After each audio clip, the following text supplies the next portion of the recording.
We all know 2020 did not go according to plan. The plan had been to train a group of teenagers as canoeing instructors, assist them with wilderness first aid training, and accompany them on some canoe trips as they learned to lead others. That was all put on hold. All people in Ontario, where I live, were ordered to stay home because COVID-19 was spreading. It was a pandemic, and no vaccines or treatments were known. We were only allowed to go out to buy food, medicine, and other essentials, or to go to medical care. Everything else was closed beginning mid-March. We were expected to stay in our houses or yards and stay away from other people. This continued into May. We chose to leave the snow tires on the car because we were not driving enough to bother changing them to summer tires. It was not essential. The snow melted in the yard, and it was looking like it was time to go camping. What to do? Well, our yard makes a pretty good campsite in the city, so we put up the tent in the yard, cleaned the picnic table, cooked on the barbecue, and prepared to make the best of it. The s'mores were made in the fireplace. A few weeks later, we heard that the government would begin to open Ontario provincial parks on June 1st. My husband told me I needed to go paddling with friends or I would go crazy staying in the house. A day trip was arranged for June 1st. It was difficult to contain the excitement. You can see a few of the paddlers here. We decided we would begin at Acre in Algonquin Park. We made a detailed plan, decided on a meeting spot, and then changed our plan to go to the Barron Canyon at the last minute because of strong winds. On every trip, we always arranged a guardian angel who was not with us, but who knew where we were and the details about our trip. If something went wrong, we could communicate with this person and they would get us help. Because of the pandemic, we could not share vehicles with those in different households. We would need to do a return trip or loop instead of using a car shuttle. We would not share food, and we would stay 2 meters apart at all times. We would not touch the belongings of others. We watched the park staff, who did not know how to register people that first day. We used a self-serve kiosk, usually intended for when the park staff members were absent. Would this be the only trip of the season? We didn't know, but we took along our cameras so we could remember it.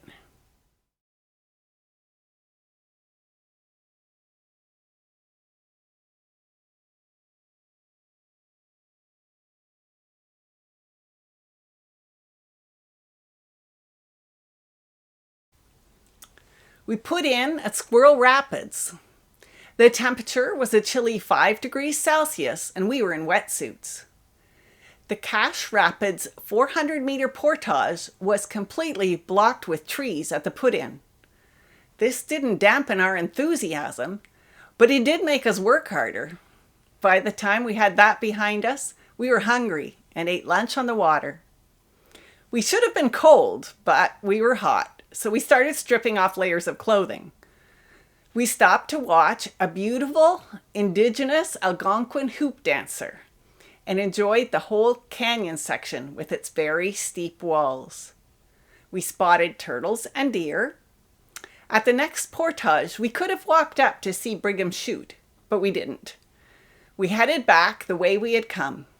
We stopped at a campsite for a campfire and marshmallows. Bubbles were blown. We headed back over the 400-meter portage. On our return, I distinctly remember carrying the canoe to the end of the portage and being unable to find a spot to put it down due to the many trees in the way. I'm afraid the canoe got a few hard knocks as I tossed it on the trees. It was my own canoe, so I'd have to fix it if I messed it up. There were a few black flies and mosquitoes. The scenery was beautiful.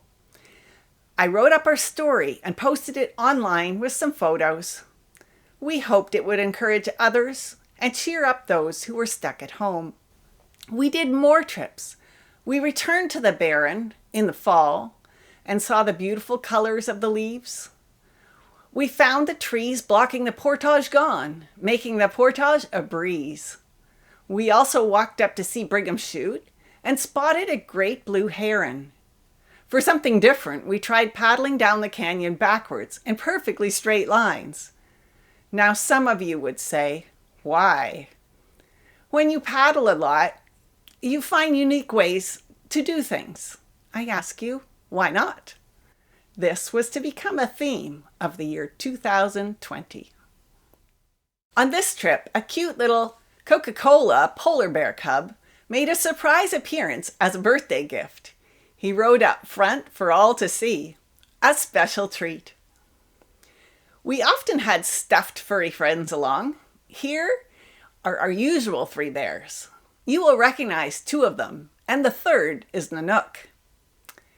If we needed to teach you about bear safety in the wilderness, we would call on Safety Bear, who was ready to go with his whistle, air horn, bear spray, and bear bangers. We did not walk the short trail above Barron Canyon this year, but we've done it before, and it is highly recommended. You can look down on the river from the cliffs above.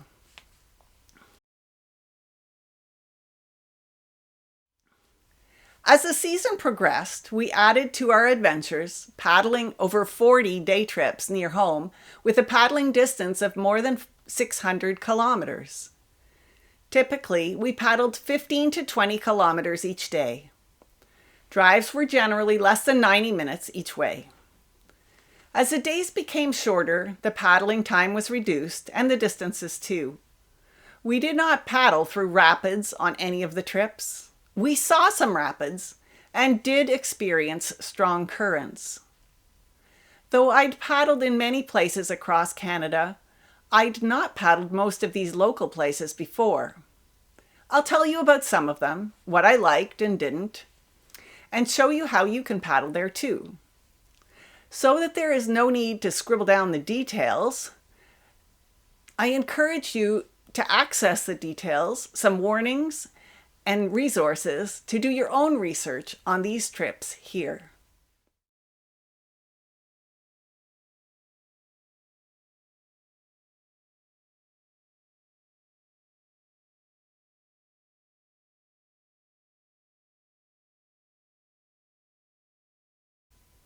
Our next adventure was to Crotch Lake, North Frontenac Parklands.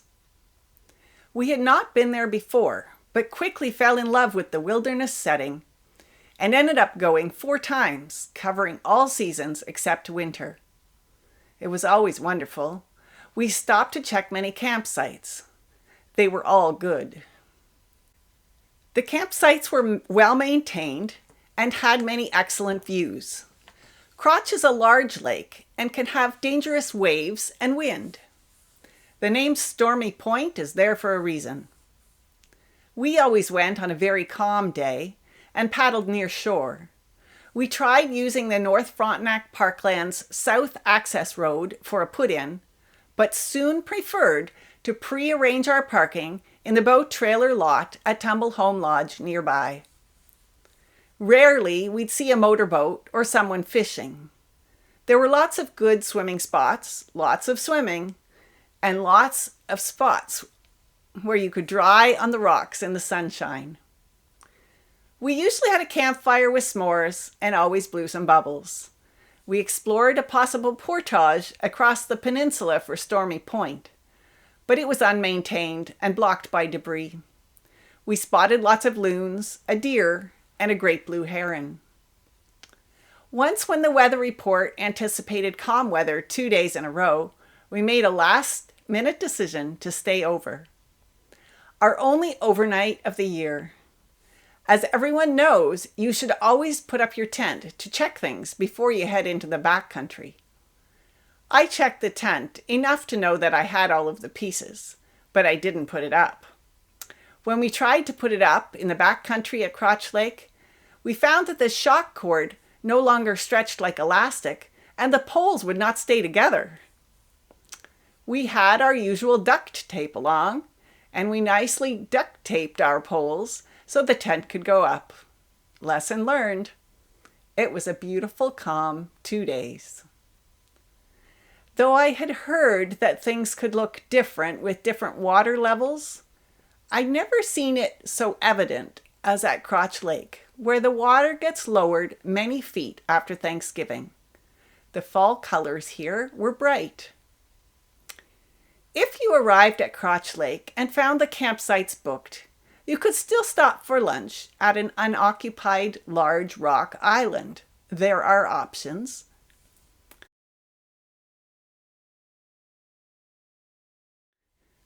From here on, I will tell you about our adventures in a logical geographical order and not the actual order we did them. Our trips expanded to include up to 10 people, but were often small groups and a few were solo trips. Some involved canoe club members and some did not. I did not lead them all, but I was increasingly assisting with leadership.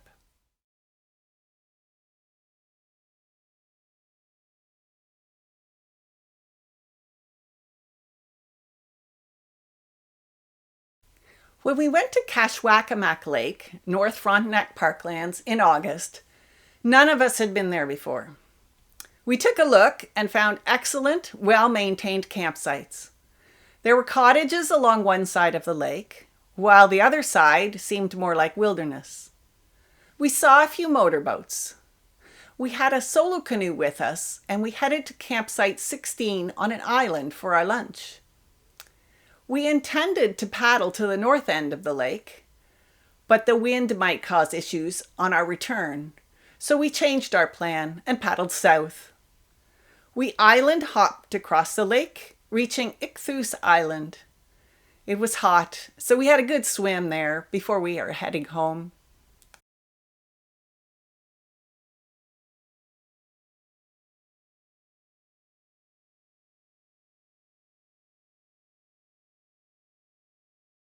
We visited Canonto and Palmerston lakes in the middle of November. As I loaded my canoe at 7 a.m., my neighbor was jealous. He joked that we would soon need a fork for the ice instead of a paddle. We'd not been there before, and the roads were paved. We parked at the South Clyde River launch on Canonto Lake. There is almost no room to park, but thankfully, this was not the busy season. It was just above freezing, with clouds, and we were expecting rain and winds later. We lost no time getting going. We were in our wetsuits just in case, and we stayed near shore.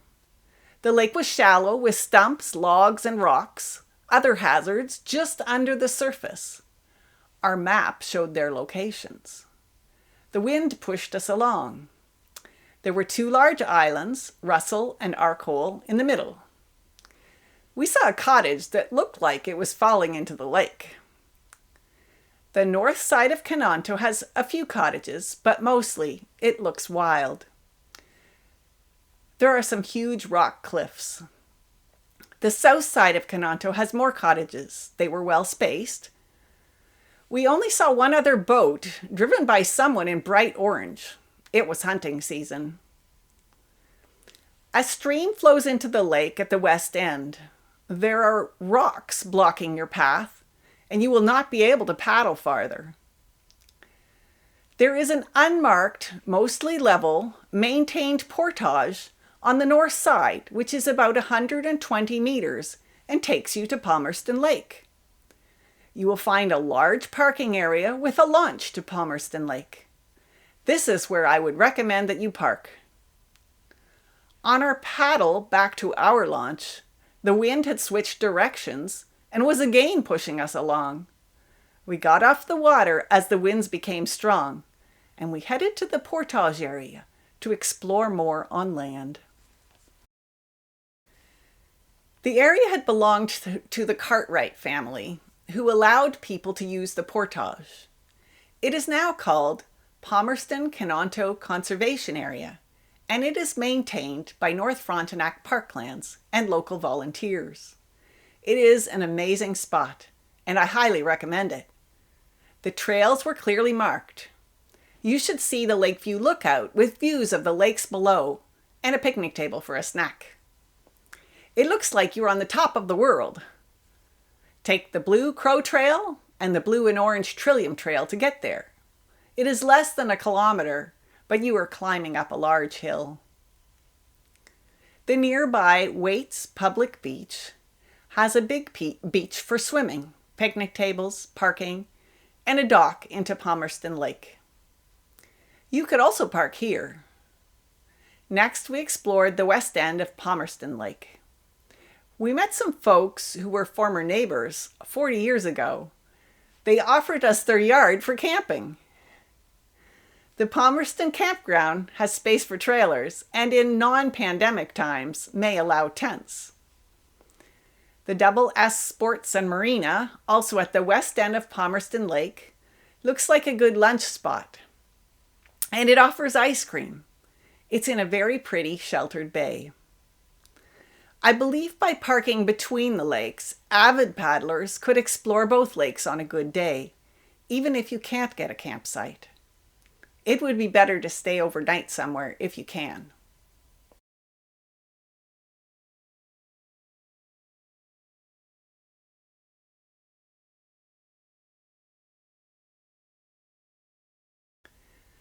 We visited the picnic area on Silver Lake, just west of Silver Lake Provincial Park on Highway 7.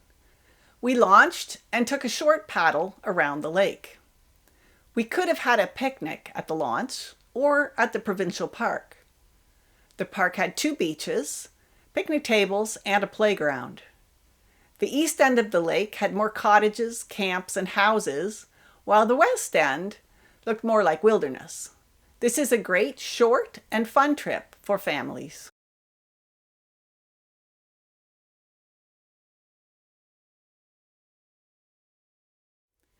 Mid-November, I took a solo trip to Calabogie Lake. This would be a good time to tell you I love the Garmin InReach satellite communication device. Without it, I would not be paddling solo. Using it, I can send a text message from anywhere. When plans change, my guardian angel can find me because it continually tracks my location and puts it on a map that others can see. The device cost about $300 5 years ago. There is a usage fee, but it can be turned on and off. You only pay if you are using it. You will see many of our InReach maps in this presentation. I drove first to Barnett Park on Calabogie Road, also called 508. This was a beautiful park with a beach, shelters, docks, parking, a launch, and a playground. There is a fee to park here. Next, I drove to the Calabogie Visitor Center on 511 near the edge of the town of Calabogie. Here I could park for free, and I found another suitable launch for canoes and kayaks. This lake has several dams, which are dangerous for canoes. There was a dam to the right, so I paddled left. I headed away from town and out along the causeway. There was a break in the causeway, so I paddled through and into Grassy Bay. This had a few houses.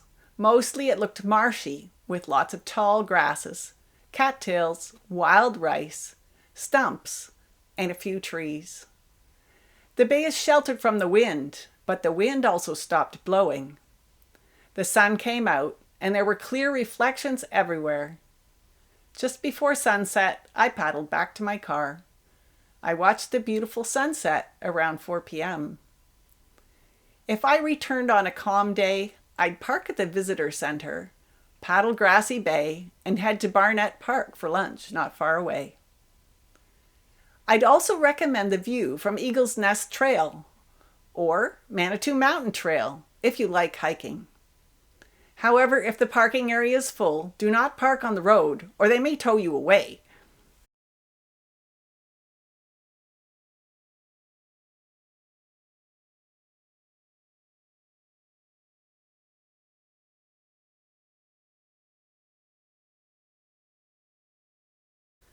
Mid-September, we visited Burnstown Beach. We had heard it was crowded on summer weekends. There were no crowds on a weekday. We headed south on the Madawaska River and to the right from the beach. We saw some houses or cottages, mostly on the west side. We saw rolling hills on both sides of the river. We had a headwind of about 35 kilometers an hour and also fought the current as far as the Springtown Bridge. Some experience paddling in current is required at this location. We had strong paddlers, or we would not have succeeded. We turned around at the bridge and enjoyed a tailwind and the current, pushing us back to our lunch stop at Kippens Creek. What do we do if a person forgets their lunch in a pandemic? We found out. Along shore, we found white turtlehead flowers and lots of chanterelle mushrooms. We paddled up the creek and found 2 culverts. Here we go again. Why would someone paddle through a culvert? I say, why not? In the canoe, we passed through with an inch or 2 to spare, and we continued on to the end of the creek. It was very pretty. The kayakers with us could not pass through and had to settle for photos we had taken. This trip represented the ideal cooperative effort. Though I was the official trip leader, another person who had more knowledge of the route led on the water. Our botanist gave us a bit of an education while we were there. When multi-talented punster wasn't telling us puns to make us laugh or groan, he was spending time trying to move our photos from a cell phone to a computer. It was a real team effort.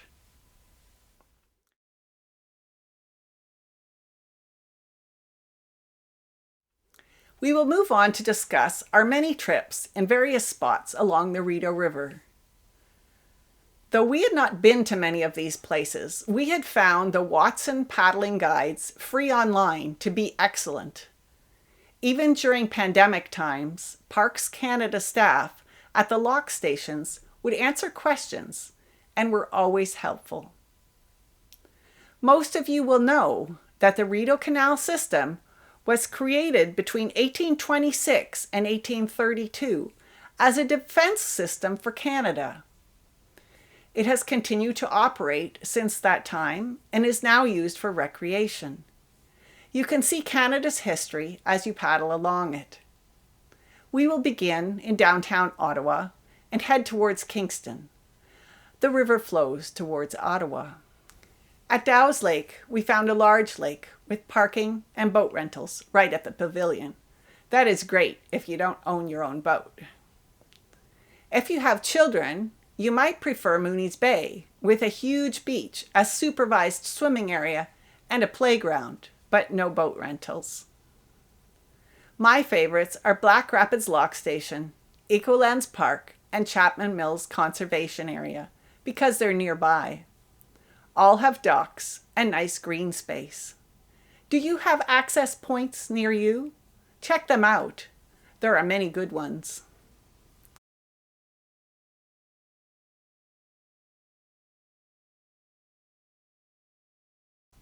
Next, we come to Manotick, where we had several trips to and from cars. We took the wind and the current into account. We would always want the harder paddle in the morning and the easier return. Sometimes the wind would change just before our departure, and we would begin at the other end of our journey. On one October trip, the geese were in the process of flying south, and they were everywhere. We would paddle through them, and they would take off in a frenzy. We noticed a plane on the river, taxiing away from us. Some of our group wanted to go out into the middle of the river to see it take off. I suggested that the plane would likely take off into the wind, which would mean it would come back towards us, and we did not want to be in the middle of the river. A few minutes later, the plane came towards us and left the water just before reaching us. Lesson learned. Beware of seaplanes taking off. We found Kelly's Landing to be a good ice cream stop on these journeys, and it could also provide a full meal if you wanted one.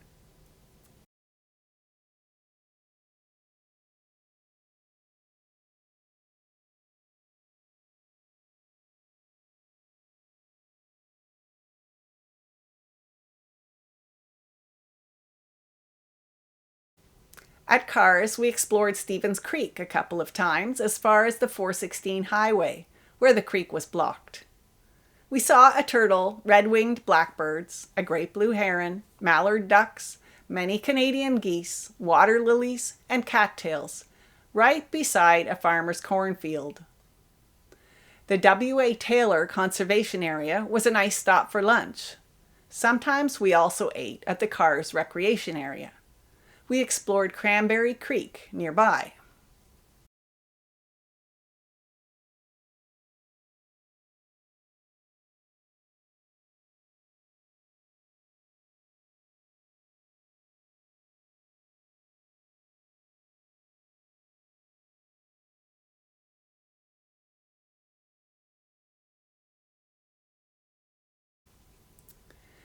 Several times we visited Rideau River Provincial Park.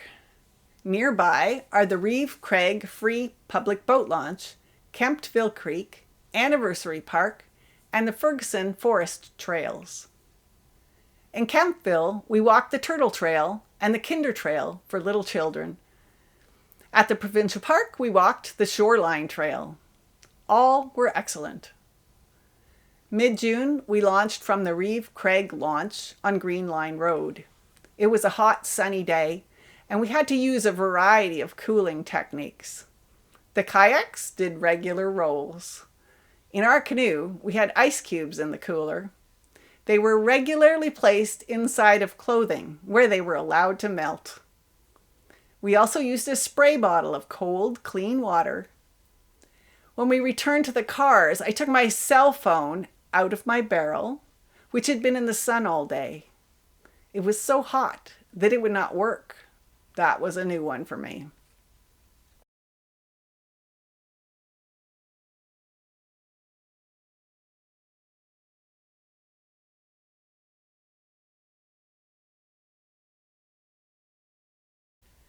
My first trip to Burritts Rapids was in October, but I keep going back.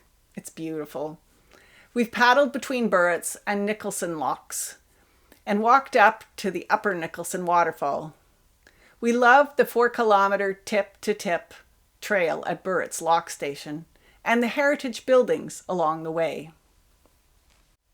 The weirs, dams, and waterfalls add variety, and there are pretty scenes with picnic tables to be enjoyed year-round.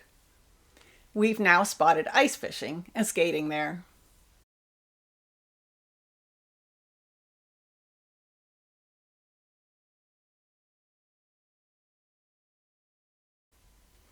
Between Kilmarnock and Merrickville Beach, we found a wide, marshy area and the Rideau Bird Sanctuary. We saw a great blue heron and beautiful clouds in the sky reflected by the water. On an Arctic expedition there, late fall, we had cold water and cold air and dressed accordingly. Wetsuits and layers for all. The most exciting part was a visit to Stella Luna's in Merrickville afterwards for hot drinks. They were required to warm us up.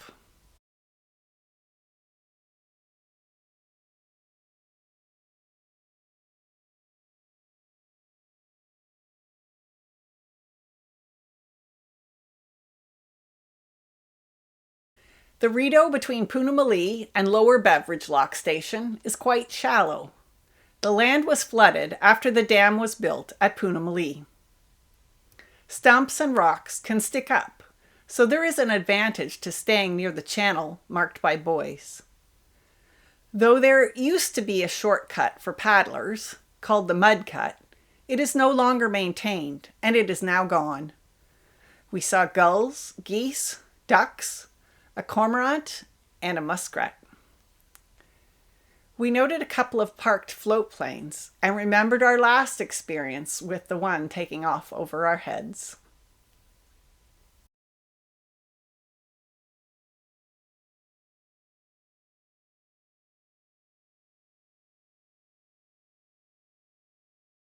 The Tay Canal was built after the Rideau Canal to connect Perth to the Rideau for transportation purposes.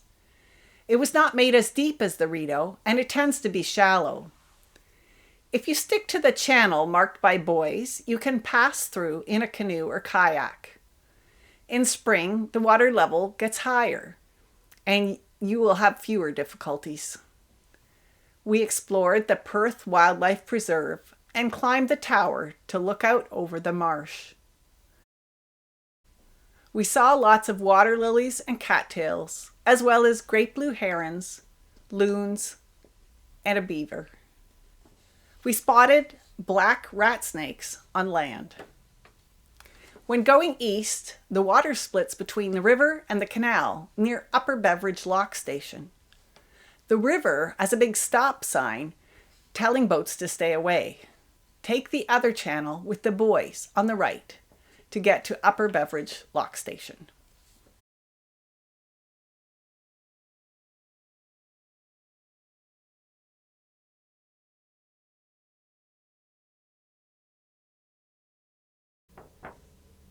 We visited Burfee's Point Provincial Park in July.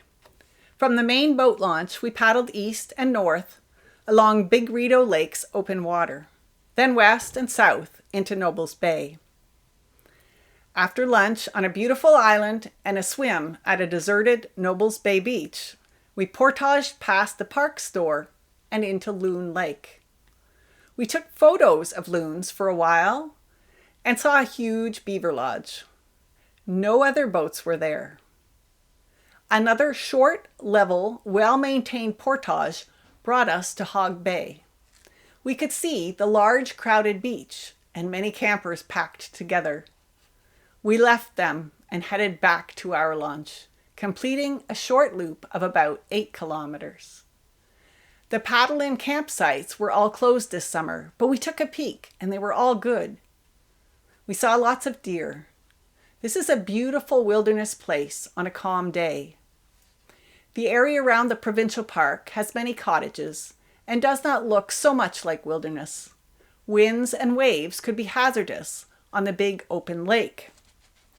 Another year, we could paddle south in Hog Bay to see where Black Creek enters and to see McFarlane House. We did not get there this year.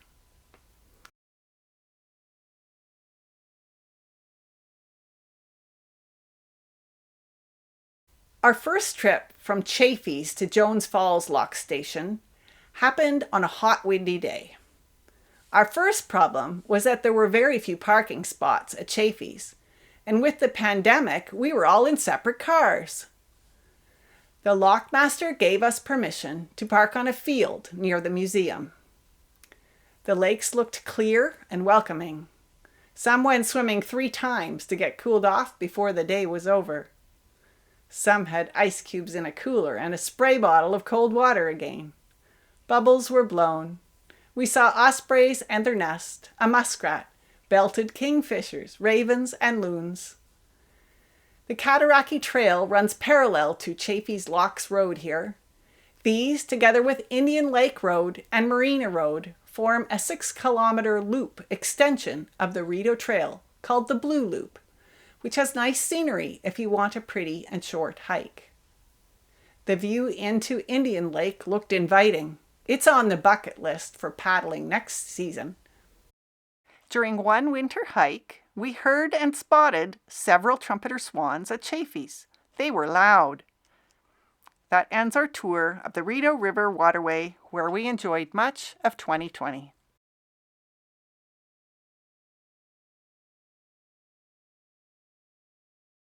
Nearby Charleston Lake Provincial Park was one of many canoe hike combo trips. We combined those who wanted to hike and those who wanted to paddle in one location. The hike was to Tallow Rock Bay. The paddle started at Boathouse Cove, went past Buckhorn, across Runnings Bay, along the mouth of Slim Bay, north and west, before arriving at Tallow Rock Bay. Upon arrival, we were able to determine that our hiker had already arrived and left the beach at Tallow Rock Bay. We explored around a few of the islands and checked out many of the paddle-in campsites before arriving back at Slim Bay for lunch. It was very scenic. Since we had no portages, we brought huge lawn chairs and were comfortably eating when our hiker spotted us and took this photo. We explored a few more places before heading back to Boathouse Cove to meet up. We would have liked to hike the Blue Mountain Trail, but there wasn't time. The trail starts from Huckleberry Hollow north of the Tall Pines Cabin and Dock. Next summer.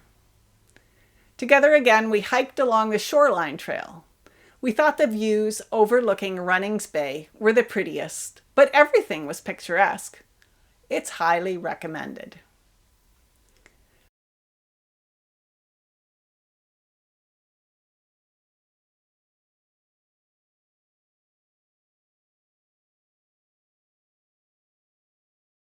On Canada Day, we joined the crowds at Morris Island Conservation Area on the Ottawa River. This was a beautiful scenic spot. We blew bubbles with some children who were doing the same. The wind was strong enough that it could blow the bubbles without us helping at all. We returned here several times, and it always seemed to be quite busy, except in the winter. Beware that there can be dangerous currents and fluctuations in the water level here due to the dam, the Mississippi River entering, and other things. Paddlers are asked to stay within the conservation area buoys. I'd recommend walking the Voyageur and the Miners Trails, which have nice views.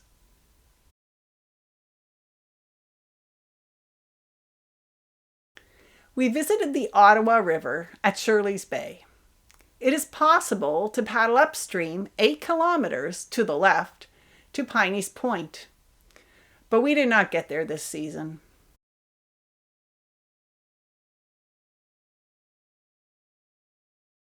We visited the Ottawa River at Dick Bell Park.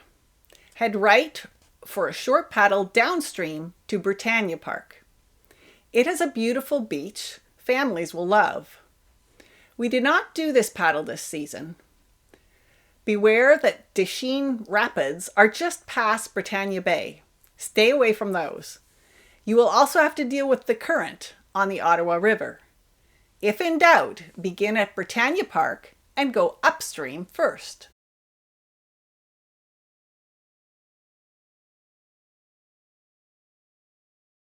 Our first trip to paddle the Mississippi River between Pakenham and Blakeney Rapids was in September, but we would come again. It was quite beautiful.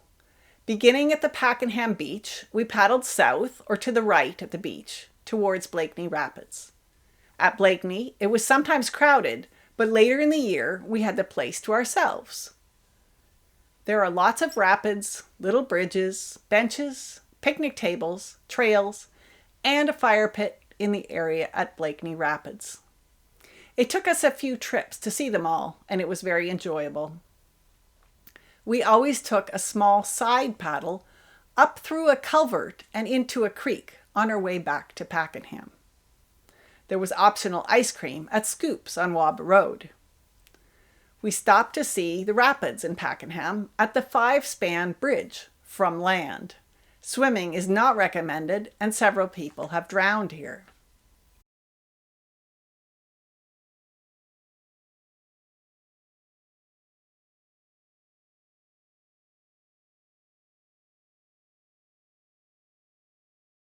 We didn't paddle Mississippi Lake this season, but we've enjoyed it other years. You can launch from Riverside Park in Carleton Place. Head left to get out of town.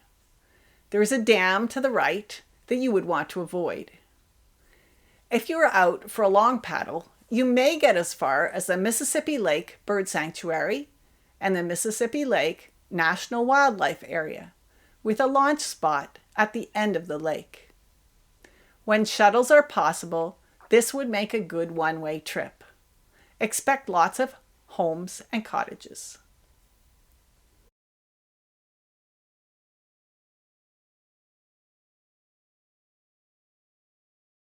We took a trip to the south end of White Lake to visit friends on 3 Mile Bay.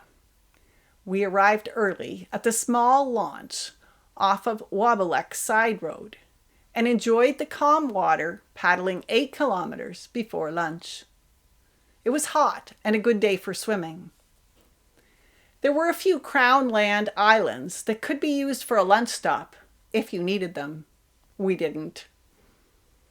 There were no motorboats in the morning, but by afternoon, some parts of the lake were rough because there were lots of boats zigzagging across the water. We saw 4 sets of loons and a great blue heron. We saw a few loons trying to avoid being run over. When we arrived back at the launch, the parking area was full, and 3 motorboats were lined up to exit. We were glad that we could exit without using the official launch. You can also access White Lake at the Waba Museum on the north end of the lake. The drive is shorter, and there is more parking, but there are also more cottages and more motorboats. The south end is quieter.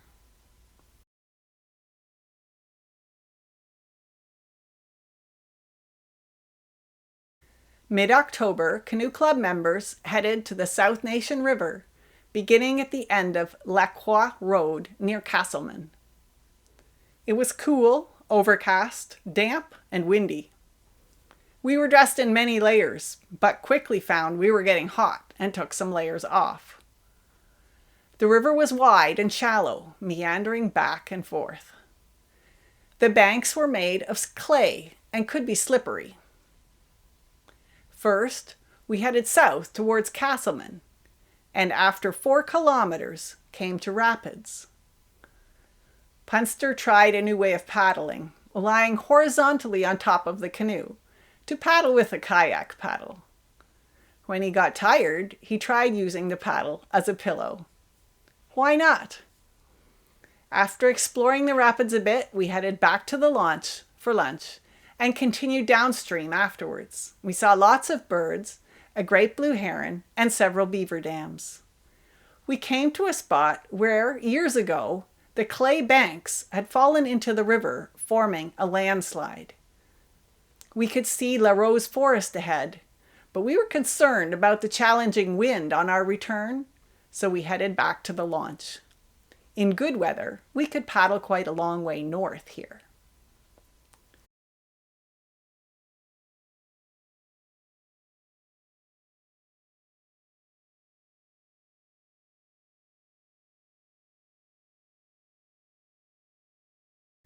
During the pandemic, travel to Quebec was sometimes discouraged and sometimes forbidden.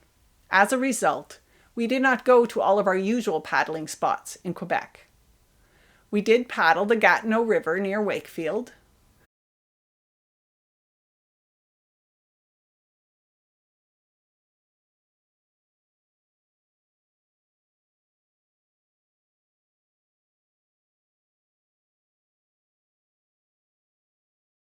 We didn't go to Meech Lake, which is scenic and wild.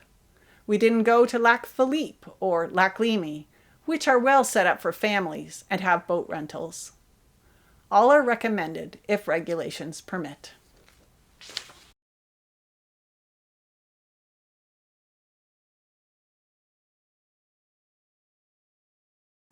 On a Saturday in August, Canoe Club members enjoyed canoeing and kayaking on Lac la Peche in Gatineau Park, Quebec. We were delayed a bit by the mix-up with the starting location. When we got to the parking area at 11 a.m., it was packed, and the beach had people everywhere. I was glad I had a canoe. It was a hot summer day, and there were plenty of quiet places for a swim once we were away from the crowds. We saw loons, a turkey vulture, water lilies, and cardinal flowers in bloom. Because it was so hot, we decided this was the perfect time to test the buoyancy of our newly acquired refurbished canoe.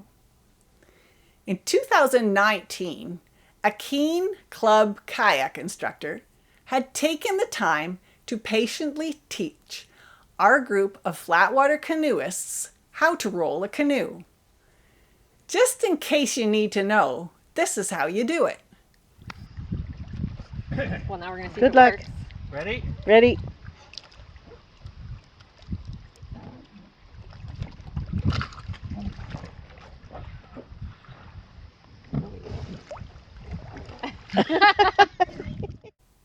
Why not, right?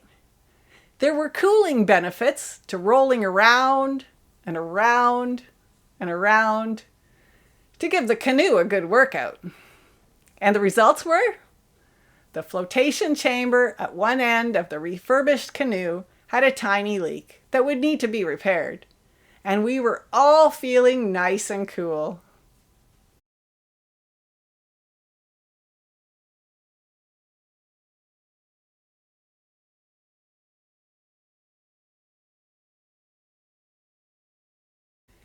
In mid-September, we headed to Lac Sainte-Marie, Quebec. En route, we stopped to buy the traditional raspberry pie in Ferrelton, the best raspberry pie anywhere. We did not expect the 20-kilometer-an-hour wind, and we found it challenging for our solo canoe.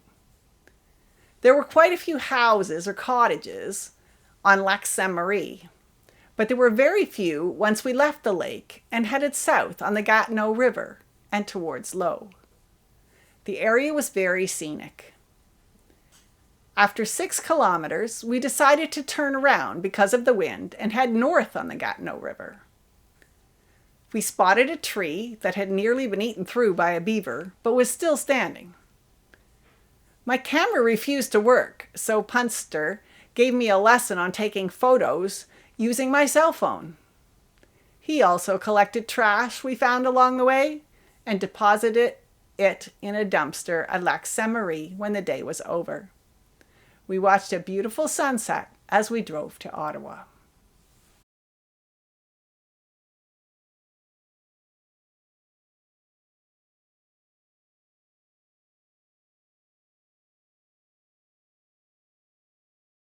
Several times we visited Gracefield Christian Camp near Gracefield, Quebec. We paddled the circumference of Lac Castor Blanc and found it to be about 12 kilometers. Favorite paddles here include to Turtle Rock, Second Beach, the Trans-Canada Trail Gazebo, or Bruno's.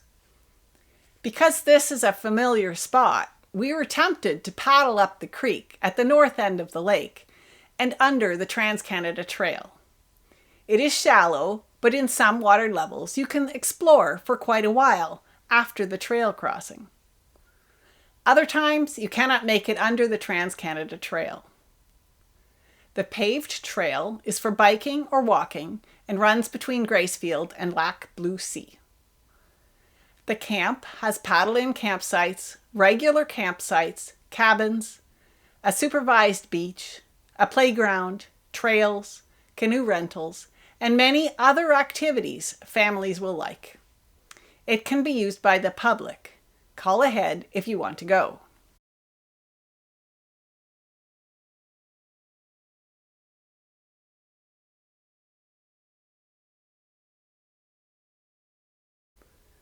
As fall headed towards winter, the car had been driven 10,000 kilometers and still had the snow tires on. They had never been removed. Some of our usual paddling spots had no water. Some parts of the Rideau Canal were drained. Some places only had ice. We got creative.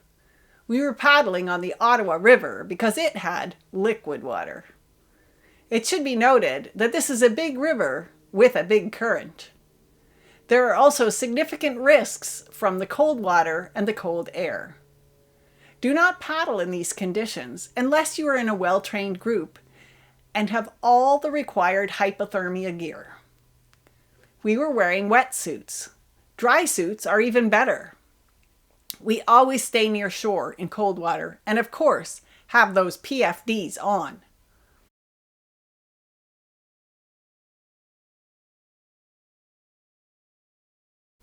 Mid-November, we paddled between the end of Blair Road and downtown.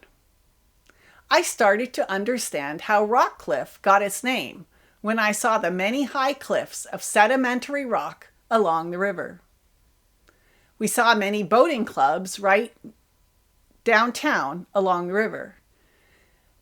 The land must be very expensive there, but they have been there for years. We watched the mist above 3 waterfalls where the Rideau River enters the Ottawa River. The currents here were strong, and we were glad that we had some whitewater training.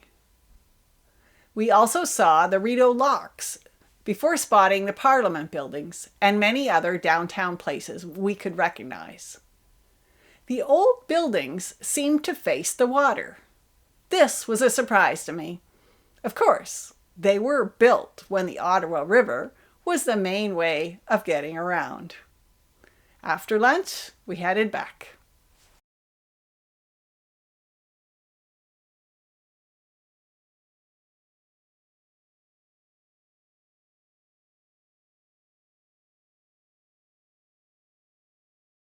Another day, we paddled the Ottawa River between Petrie Island and Lower Duck Island. We almost got to Blair Road, where we'd paddled before. On this day, it was 2 degrees Celsius and cloudy. There was snow on the ground. The launch we wanted to use was frozen, so we launched on the east side of Petrie Island and then paddled upstream through a culvert to head west. The strong westerly wind and the current were challenging, and we were cold despite all of the correct things we were wearing. We had on winter coats and hats. We did not expect that wind. Within an hour, the wind dropped away. We saw walking paths, trees, long grass, and a few bulrushes. We stopped in a park near Greens Creek for lunch. Now it was sunny and the wind stopped completely. We warmed up. After lunch, we headed back towards Petrie Island and watched a beautiful sunset at 4 p.m.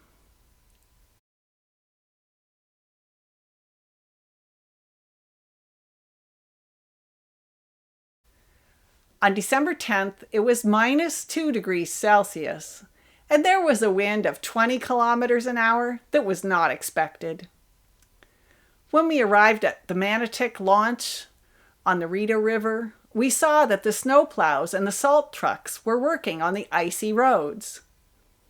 The usual launch was surrounded by thick ice, and it was not breaking. We were able to launch a short distance away. We explored the side channel towards Watson's Mill, but we were stopped by solid ice surrounding our canoe.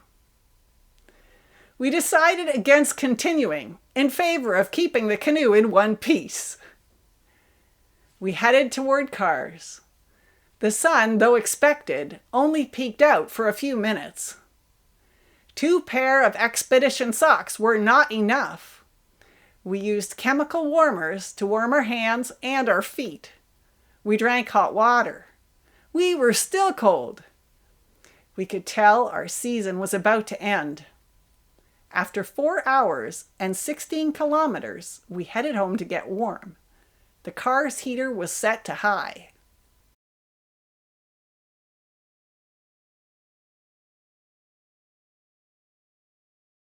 The next day, December 11th, we intended to paddle from the end of Blair Road along the Ottawa River. We found that the launch site and the parking was barricaded, and it was not safe to go that way. Instead, we changed our plan and drove to Petrie Island again. This time, we decided to paddle east on the Ottawa River towards Cumberland. We donned Santa hats for what we expected would be our last paddle of 2020.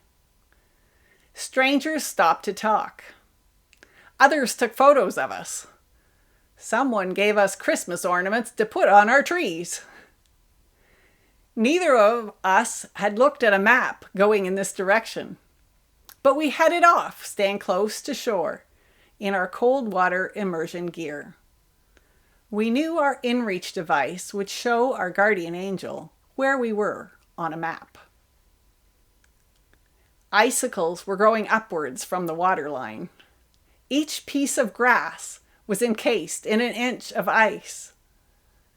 The river here runs along the 174 highway, and the trucks honked at us. When we came to the 3 ferries crossing over the river at Cumberland, we had to time our paddling carefully to avoid getting run over by them. One lady who lived along the river all of her life came out to chat. She said we reminded her of the voyageurs who would return home late in the season.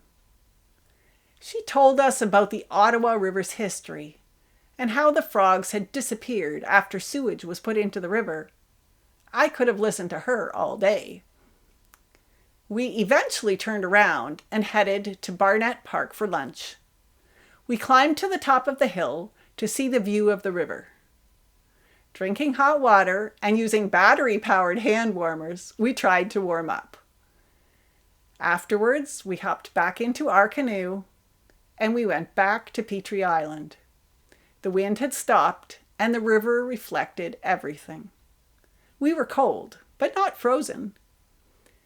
Upon arriving home, we found 2 photos sent by a stranger we'd met in the morning.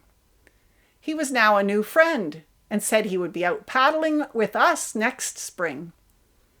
It was the last paddle of 2020, a wonderful way to end our year. I was amazed by the kindness of strangers that I found all season who are making the world a better place.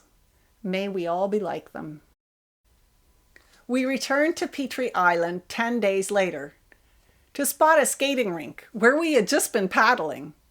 A few days after that, we went skating on the Ottawa River at Shirleys Bay, where trucks were driving on the river and people were in ice fishing huts.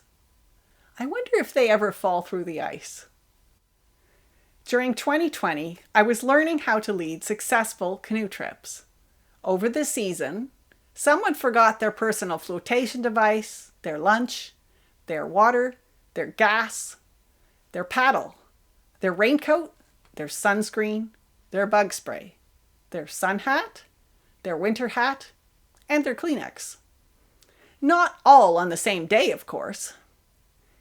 If you ask me why I bring along that extra barrel full of things, you now know why. A seasoned trip leader plans, is prepared, can compromise, can change plans with the circumstances, and can laugh at the crazy things. I learned how to take photos and post trip reports. To be clear, I know nothing about photography, but I can push a button, and so can you. Learn to swim and paddle. Learn some first aid and put together a first aid kit. Get all the training and all the gear you need to be safe, and then make a plan.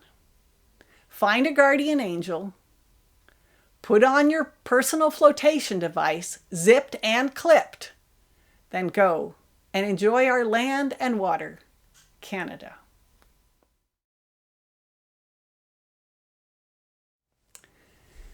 This presentation would not be complete without saying, I stand on the shoulders of giants. Thanks must be extended to the RA Canoe Camping Club, Bruce Hawkins of PMH Outdoors, Lynette Chubb, Peter Kasserak, Rob Fillion, Max Finkelstein, Paul Mason, Danny Pellid of Boreal River Rescue, Jay Morrison, and Dot Bonenfant, as well as many others in Ottawa, who patiently taught me the canoe tripping skills I would need to succeed. Thanks must also be extended to Don for sharing his invaluable local route guidance. Lastly, I would not be a seasoned trip leader without the patience of Punster and all those who shared the journey. Thank you all. We've taken up hiking, skating, and cross-country skiing to keep us busy until the snow melts. New canoe routes are being explored and maps read. The bucket list is growing. I hope to see many of you out enjoying the wilderness soon.